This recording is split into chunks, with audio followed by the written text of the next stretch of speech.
حاضرین جمعہ السلام علیکم ورحمۃ اللہ تعالی وبرکاتہ۔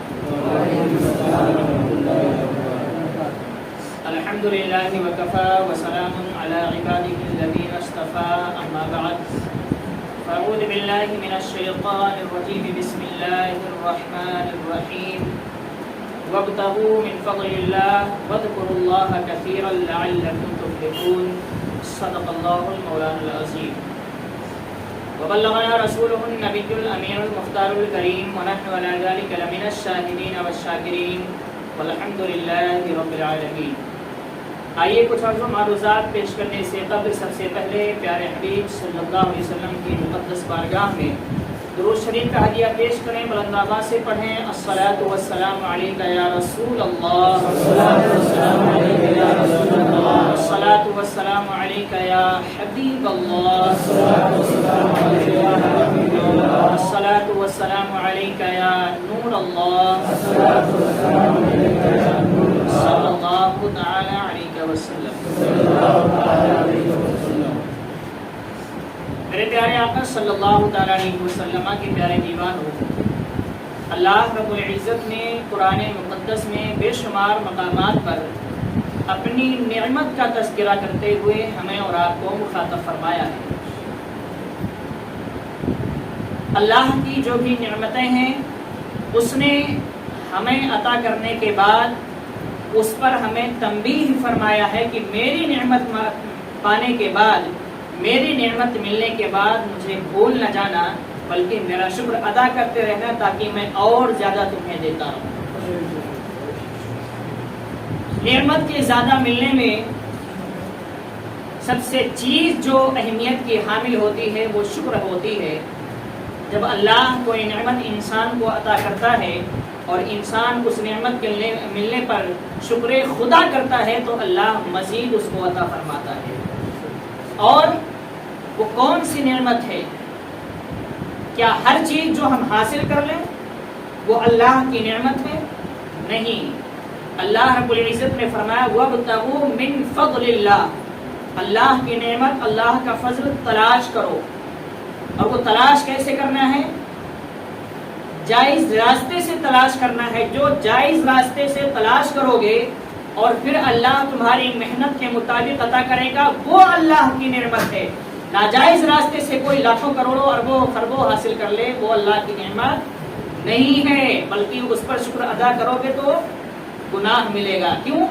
کیونکہ خدا اسی چیز کو عطا کرتا ہے جو اس کی نظر میں، اسلام کی نظر میں پاک، صاف اور حلال ہوتی ہے۔ ہم اگر اپنی محنت کے ذریعے جھوٹ بول کر، غیبت کر کے، سود کا کاروبار کر کے، حرام چیزیں بیچ کر حلال چیزیں حرام چیزیں حاصل کریں اور پھر نماز کے بعد ایک گھنٹہ دعا کریں اللہ جو کر رہا ہوں اور بڑھا دے اور بڑھا دے، تو وہ بڑھائے گا نہیں بلکہ منہ پر تمانچہ مارے گا، ایسا منہ بنا دے گا، ایسا منحوس چہرہ بنا دے گا کہ دنیا میں دکھانے کے قابل نہیں رہے گا، قیامت میں تو بہت دور کی بات ہو جائے گی۔ یہی وجہ ہے کہ اللہ کے نزدیک قیامت کے دن سب سے بڑا نحوست والا وہ انسان ہوگا جو حرام لقمے کھایا کرتا ہے اور اپنی اولاد کو کھلایا کرتا ہے۔ سب سے بڑا نحوست والا کیوں ہوگا؟ کیونکہ آپ کو، ہم کو معلوم ہونا چاہیے کہ اللہ کے نزدیک اگر کوئی ایک لقمہ حرام کا کھاتا ہے تو 40 دن تک 24 گھنٹے عبادتوں میں مشغول رہے تو اس کی ایک عبادت بھی قبول نہیں کی جاتی۔ ایک عبادت، اب ایک لقمہ کھانے کا اتنا بڑا خطرناک عذاب ہے کہ 40 دن تک ساری عبادتیں اس کے منہ پر مار دی جاتی ہیں۔ تو جو لوگ جن کی کمائی ہی وہی ہے، جو دن رات کماتے ہی وہی ہیں اور کھاتے ہیں، اپنی اولاد کو کھلاتے ہیں، پتہ یہ چلا کہ ان کی پوری عمر کی ایک بھی عبادت اللہ کی بارگاہ میں قبول نہیں کی جائے گی، اور جب وہ قیامت کے دن اٹھایا جائے گا تو نام اعمال گناہوں سے لدا ہوگا، نیکیوں سے بالکل پاک اور صاف ہوگا۔ ظاہر سی بات ہے جس کے نام اعمال میں قیامت کے دن ایک نیکی نہ ہو، صرف گناہ ہی گناہ ہو، اس سے بڑا منحوس انسان کون ہو سکتا ہے؟ اور ہم یہ سوچتے ہیں کہ ہمارے پاس دولت ہے تو سمجھ لو سب کچھ ہے۔ ہم یہ نہیں سوچتے کہ دولت آ رہی ہے تو کہاں سے آ رہی ہے، راستہ کون سا ہے، طریقہ کون سا ہے، حلال ہے یا حرام ہے، ہم یہ نہیں سمجھتے. اور یہ تو ہوتا ہی ہے، خود انسان کماتا ہے، اپنی ساری نسل کو وہی حرام روزی کھلا کے ساری نسل کو برباد کرتا ہے. اور معلوم ہونا چاہیے کہ ہم جو کماتے ہیں ہماری نسلوں میں اس کا اثر قیامت تک چلتا رہے گا. اگر ہم اپنی اولاد کو حرام کھلاتے ہیں تو ہماری اولاد حلال کما کے اپنی اولاد کو نہیں کھلائے گی، اس کا دل بھی مردہ رہے گا تو وہ بھی یہی تلاش کرے گا زیادہ سے زیادہ آئے، بس کہیں سے بھی آئے، حرام آئے یا حلال آئے، اسے حرام ملے گا تو بھی قبول کرے گا، حلال ملے گا تو بھی قبول کرے گا. نتیجہ یہ نکلے گا کہ وہ بھی حرام کما کے اپنی اولاد کو کھلائے گا، اب اس کا اثر اس کی اولاد میں جائے گا، اسی طریقے سے اس کی اولاد کا اثر اس کے پوتوں میں پرپوتوں میں جائے گا، اور یہ سلسلہ قیامت تک چلتا رہے گا. پتہ یہ چلا کہ آج ہم اپنی اولاد کو ایک لقمہ حرام کا کھلاتے ہیں تو ہماری پوری نسل اس ایک لقمے سے برباد ہو جایا کرتی ہے. اور جب ہم اپنی اولاد کو حرام کھلائیں تو پھر اس سے ہم یہ امید نہ کریں کہ میرے مرنے کے بعد وہ قرآن خوانی کرے گا. اگر وہ حرام پیسے سے قرآن خوانی کرے تو بھی برباد ہے، تیجا چالیسواں فاتحہ کرے تو بھی برباد ہے، کیونکہ یہ ساری چیزیں حلال کمائی کی ہوتی، حرام سے کچھ بھی نہیں ہوتا. اور پھر نتیجہ یہ نکلتا ہے کہ جب ہم اپنے بچوں کو حرام کھلاتے ہیں تو ہمارا بچہ اس قابل بھی نہیں ہوتا ہے کہ مرنے کے بعد ایک مرتبہ وہ غیرت کی وجہ سے، شرم کی وجہ سے، زمانے والے کیا کہیں گے، لوگ کیا کہیں گے، رشتہ دار کیا کہیں گے، اس کے خوف سے ایک مرتبہ وہ جاتا ہے، دفنا کے چلا آتا ہے. پھر جب وہ خود مرتا ہے تبھی قبرستان اپنے باپ کے لیے جاتا ہے، ورنہ کبھی نہیں نظر آتے باپ، ماں باپ کبھی نہیں نظر. اتنی اولادیں ایسی ہیں جن کے ماں باپ انتقال کر گئے، دفنانے کے بعد سے آج تک وہ کبھی قبر پر جھکنے بھی نہیں گئے. اور کچھ مردود قسم کے تو ایسے ہیں، ایسا لگتا ہے کہ جنت ان کے باپ کی جاگیر ہے اور جہنم کے خود ٹھیکیدار ہیں کہ جس کو چاہیں گے بھگا دیں گے، جس کو چاہیں گے ڈال دیں گے. قبرستان جاتے بھی ہیں بیچارے تو ہم نے آپ نے دیکھا ہوگا کہ جاتے ہیں تو وہ کبھی مٹی نہیں دیتے، بس لوگ کیا کہیں گے، محلے والے کیا کہیں گے، سوسائٹی کیا کہے گی، بہت قریبی ہے تو چلے چلو، تو مٹی دے کے ریٹرن آ رہے ہیں، ساتھ میں چلایا، اس کو 3 مٹھی مٹی بھی نصیب نہیں ہوتی کہ وہ مردے کے قبر پر ڈال سکے. ایسے لوگ ہیں اور اس گھمنڈ میں چور ہیں کہ ہم مسلمان ہیں تو ہم جنتی ہیں. مسلمان ہونا جنت کامیابی نہیں ہے. جہاں جہاں اللہ نے ایمان کے بارے میں فرمایا وہاں وہاں وَعَمِلُوا الصَّالِحَاتِ کی قید لگا دی ہے. ایمان کے ساتھ نیک اعمال کی قید ہے کہ ایمان لاؤ اور نیک اعمال کرو تب جا کے تمہارے لیے یہ اجر ہے. إِلَّا الَّذِينَ آمَنُوا وَعَمِلُوا الصَّالِحَاتِ فَلَهُمْ أَجْرٌ غَيْرُ مَمْنُونٍ. یہ ساری چیزیں جو بیان کی جاتی ہیں یہ اس لیے نہیں کہ پیدا ہوئے مسلمان کے گھر میں تو پیدائشی مسلمان ہیں اور کسی چیز سے کوئی مطلب نہیں ہے. وَابْتَغُوا مِنْ فَضْلِ اللَّهِ. جب انسان کا ایمان مضبوط ہوتا ہے تو وَابْتَغُوا مِنْ فَضْلِ اللَّهِ پر عمل کرتا ہے، اور جب انسان کا ایمان کمزور پڑتا ہے حرام کھلا کھلا کے اور کھا کھا کے جب اس کا ایمان کمزور پڑ جاتا ہے تو شیطان جدھر چاہتا ہے ادھر اسے گھما لے جاتا ہے کہ حلال کی طرف جانے کی ضرورت نہیں ہے، حلال کماؤ گے تو 10 ملے گا، حرام کماؤ گے تو 100 ملے گا، حرام کی طرف چلو فائدہ اس میں ہے.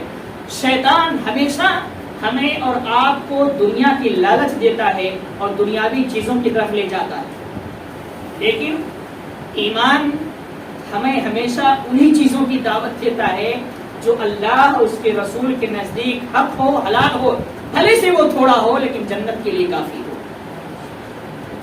جہنم سے بچنے کے لیے کافی ہو، قبر کے عذاب سے بچنے کے لیے کافی ہو. اور یاد رکھیں میرے دوستو، عبادت ہو، ریاضت ہو، اللہ کا شکر ہو، یہ ساری چیزیں صرف ہیں تو ہمارے فائدے کے لیے، اللہ کے فائدے کے لیے. کیونکہ قرآن میں کیا فرمایا؟ وَابْتَغُوا مِنْ فَضْلِ اللَّهِ وَاذْكُرُوا اللَّهَ كَثِيرًا لَعَلَّكُمْ تُفْلِحُونَ. اللہ کو کثرت سے یاد کرو، زیادہ سے زیادہ یاد کرو، اللہ کا ذکر زیادہ سے زیادہ کرو، لَعَلَّكُمْ تُفْلِحُونَ، تاکہ تم کامیابی پا جاؤ. یہ نہیں کہا کہ ذکر کرو تاکہ اللہ کامیاب ہو جائے، معاذ اللہ. کوئی یہ عقیدہ رکھے گا تو اسلام سے خارج ہو جائے گا. کیا فرمایا؟ زیادہ سے زیادہ خدا کو یاد کرو تاکہ خدا کو یاد کرنے کی بنیاد پر تم فلاح پاؤ، تم کامیابی پاؤ. پتہ یہ چلا ہم نماز پڑھیں تو ہماری کامیابی ہے، روزہ رکھیں تو اس میں ہماری کامیابی ہے، ہم صدقات و خیرات کریں تو اس میں ہماری کامیابی ہے، ہم اپنے بچوں کو حرام کے بجائے حلال کھلائیں تو اس میں ہماری کامیابی ہے، یعنی جو کچھ نیکی کا کام کریں اس میں ہماری کامیابی ہے۔ پتہ یہ چلا کہ نیکی کرنے پر ہماری کامیابی ہے تو برائی کرنے پر ہماری ناکامی بھی ہے۔ جتنے گناہ کے کام کریں گے، جتنے حرام کام کریں گے، اس کی ناکامی کا انجام ہمیں قبر سے لے کر حشر تک اور جہنم میں جانے تک بھگتنا پڑے گا۔ یاد رکھو میرے دوستو، آج امام غزالی رحمۃ اللہ تعالی کا ایک قول آپ کو بیان کرتا ہوں، اور بالخصوص ہمارے نوجوان دوست سنیں اس کو۔ امام غزالی رحمۃ اللہ تعالی علیہ صوفیاء کرام کے اماموں میں گزرے ہیں۔ ان کا نام صوفیاء کرام کا جب نام لیا جاتا ہے، لسٹ بیان کی جاتی ہے، تو پہلے نام آتا ہے، اول نام آتا ہے، اور ان کا ایک ایک قول جو ہوتا ہے وہ پوری دنیا کے لیے بلکہ قیامت تک آنے والی ساری نسلوں کے لیے عبرت کا انجام ہوا کرتا ہے، سبق حاصل کرنے کے لیے بہت اہم ذریعہ ہوا کرتا ہے۔ عبادت کے تعلق سے کسی نے ان سے پوچھا تو کہا میرے یہ قول ان کا ہے، بیان کر رہا ہوں، معاف کیجیے گا اگر کسی کو تکلیف ہو تو۔ فرمایا کہ جتنی بھی عبادت کرنی ہے جوانی میں کر لو، جتنے بھی اللہ کی بارگاہ میں سجدے کرنے ہیں جوانی میں کر لو۔ سن رہے ہیں نا کیا فرماتے ہیں؟ جتنے بھی سجدے کرنے ہیں خدا کی بارگاہ میں جوانی میں کر لو، کیونکہ ہم نے بڑھاپے میں لوگوں کو عبادت کرتے تو دیکھا لیکن سجدے کے بغیر عبادت کرتے دیکھا، کبھی کمر میں درد، کبھی گھٹنے میں درد، کبھی کوئی درد، کبھی کرسی پر، کبھی بیٹھ کر سجدہ کرنا نصیب نہیں ہوتا۔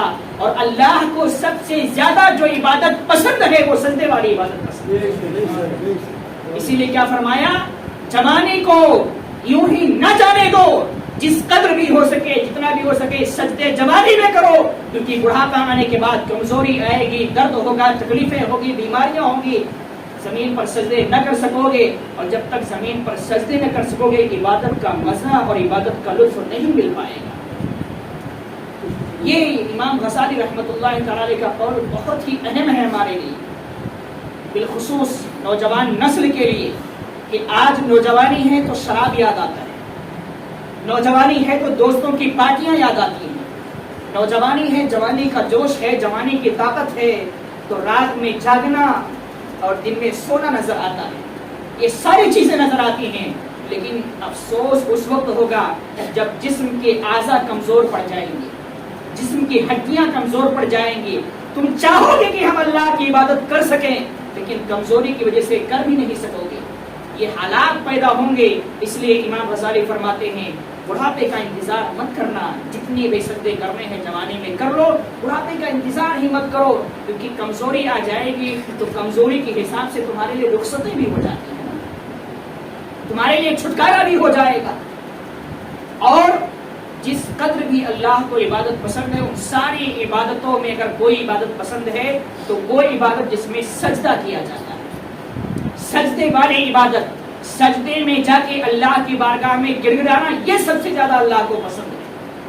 یہی وجہ ہے کہ ہمارے اسلاف نے کیا فرمایا، جب نماز پڑھو، نمازیں مکمل ہو جائے تو سجدے میں جا کر دعائیں کیا کرو۔ کیوں؟ کیونکہ سجدے میں جب جاؤ اور سر خدا کی بارگاہ میں جھکا ہو، یہ نیت کر کے دعا کرو گے، تو دنیا کا بھی یہ قانون ہے کہ جب کوئی چھوٹا بڑے کے سامنے جاتا ہے اور جھک جاتا ہے تو بڑے کے دل میں رحم پیدا ہو جاتا ہے کہ یار جھک گیا، کچھ دے دو۔ تو یہی اللہ کی بارگاہ کا بھی حال ہے، جتنا جھکو گے اتنا اللہ بلند کرتا چلا جائے گا۔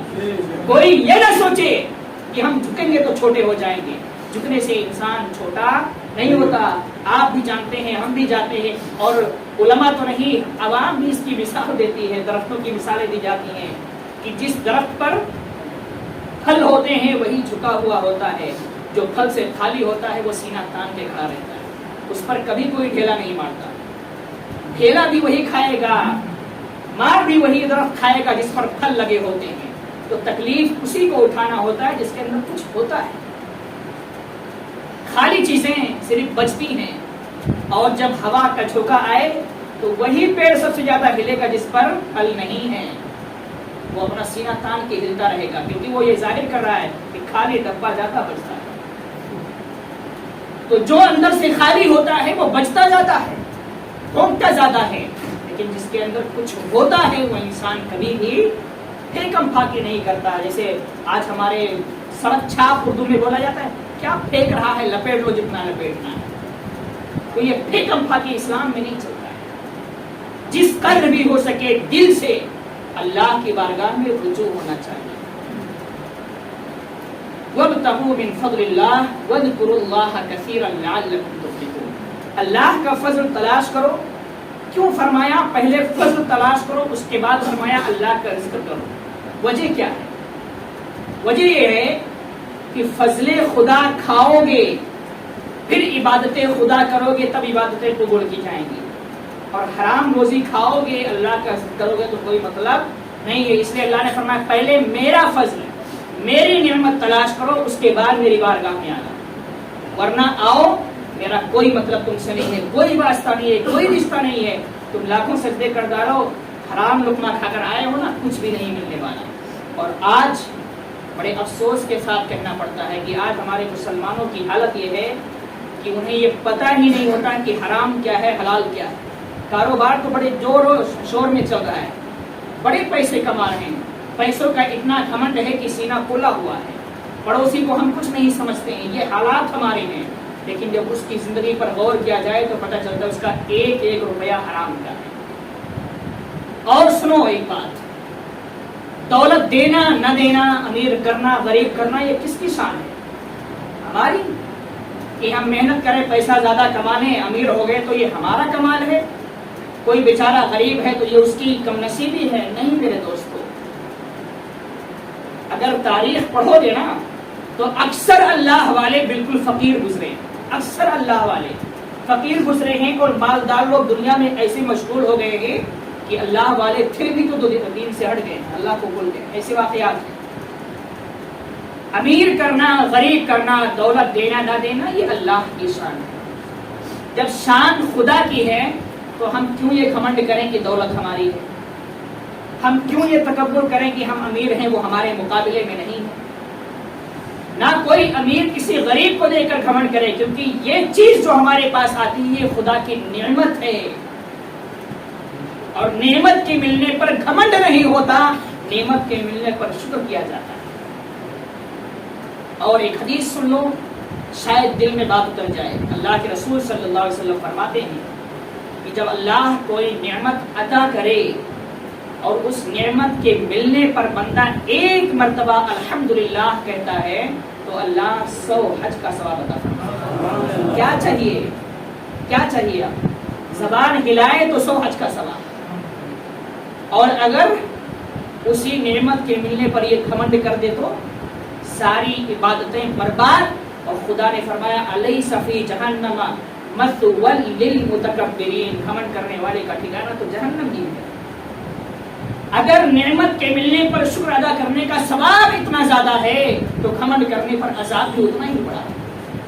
کیا فرمایا حضور نے؟ نعمت کے ملنے پر جب بندہ اللہ کا شکر ادا کرتے ہوئے الحمدللہ کہتا ہے تو اللہ اس کو 100 حج کا ثواب عطا فرماتا ہے. آگے فرماتے ہیں اگر وہی بندہ اس 2 مرتبہ دوسری مرتبہ الحمدللہ کہتا ہے تو اللہ اس کے ثواب میں مزید اضافہ فرما دیتا ہے. آگے فرماتے ہیں اگر وہ اس نعمت کے ملنے پر تیسری مرتبہ الحمدللہ کہہ دے تو اللہ اس کے سارے گناہوں کو معاف فرما دیتا. سارے گناہوں کو، یعنی گناہ صغیرہ کو معاف فرما دیتا. تو اللہ کی رحمت تو بہانہ ڈھونڈ رہی ہے نا کہ میرا بندہ آئے تو میری بارگاہ میں. موقع تلاش کرتی ہے اس کی رحمت. اور ہم کیا موقع تلاش؟ موقع ملے تو گلا کاٹو دوسرے کا، موقع ملے تو کسی کا گھر لوٹ لو، کسی کی زمین ہڑپ لو. طاقت ہے، خاندان بڑا ہے، بچے جوان ہیں، اس کے پاس کچھ بھی نہیں ہے، میرے لڑائی ہوگی تو بچے ٹھوک ڈالیں گے.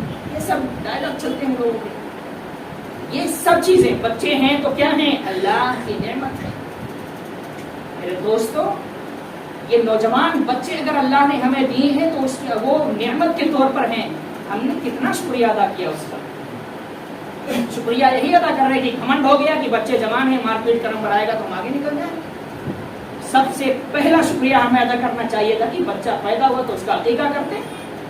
کتنے ماحول ہیں عقیقے کے مجھے بتاؤ آپ. کتنے بچے پیدا ہوتے ہیں، کتنے لوگ عقیقہ کرتے ہیں. آج لوگ سوال کرنے آتے ہیں کہ ابا کا انتقال ہو گیا، ان کا عقیقہ نہیں ہوا تھا، کر سکتے کہ نہیں کر سکتے؟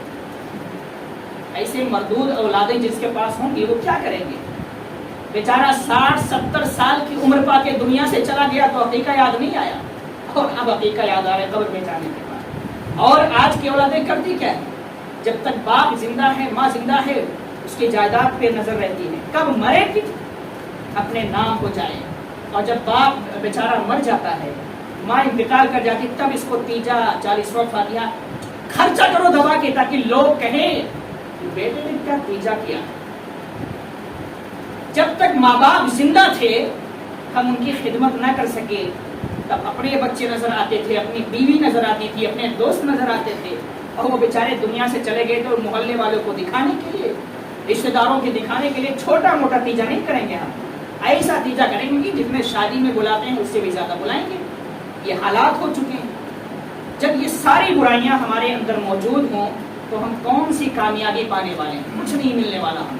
اور آج جو ہم در در کی ٹھوکریں کھا رہے ہیں، ہر جگہ ذلیل ہو رہے ہیں، اس کی سب سے بڑی وجہ یہی ہے کہ ہمارے سر خدا کی بارگاہ میں نہیں جھک رہے ہیں. ان نیتاؤں کے سامنے، ان پیسہ والوں کے سامنے، ان رئیسوں کے سامنے، ان مالداروں کے سامنے جھک رہے ہیں کہ ان کے پاس جاؤ گے، اس کے پاس شہرت ہے، طاقت ہے، جب کوئی مسئلہ پھنسے گا کسی کا تو وہ تمہاری مدد کرے گا.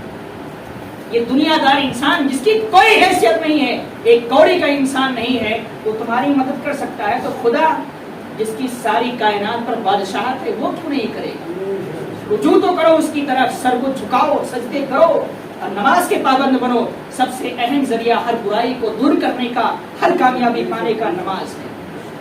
پہلے نماز کے پابند بن جاؤ، انشاءاللہ آہستہ آہستہ ساری برائیاں ختم ہو جائیں گی. بنو تو صحیح، اللہ کو یاد تو کرو. وقت بہت کم ہے، وقت ختم ہو چکا ہے میرے دوستو. فضل خدا تلاش کرو، رزق حلال کھایا کرو، اس کے بعد خدا کی بارگاہ میں سر کو جھکایا کرو. کامیابیاں ڈھونڈنا نہیں پڑے گا، کامیابیاں خود چل کے تمہارے قدموں میں آئیں گی. پہلے رزق حلال کھا کے اور اللہ کو یاد کر کے دیکھو تو صحیح، ہر چیز کی کامیابی ہمارے قدموں میں ہوگی. اللہ رب العزت کی بارگاہ میں دعا ہے کہ پروردگار عالم ہم سب کو رزق حلال کمانے کی توفیق عطا فرمائے، اور رزق حلال کھانے کی توفیق عطا فرمائے، رزق حرام سے بچنے کی توفیق عطا فرمائے. ایک اعلان سماعت کر لیں.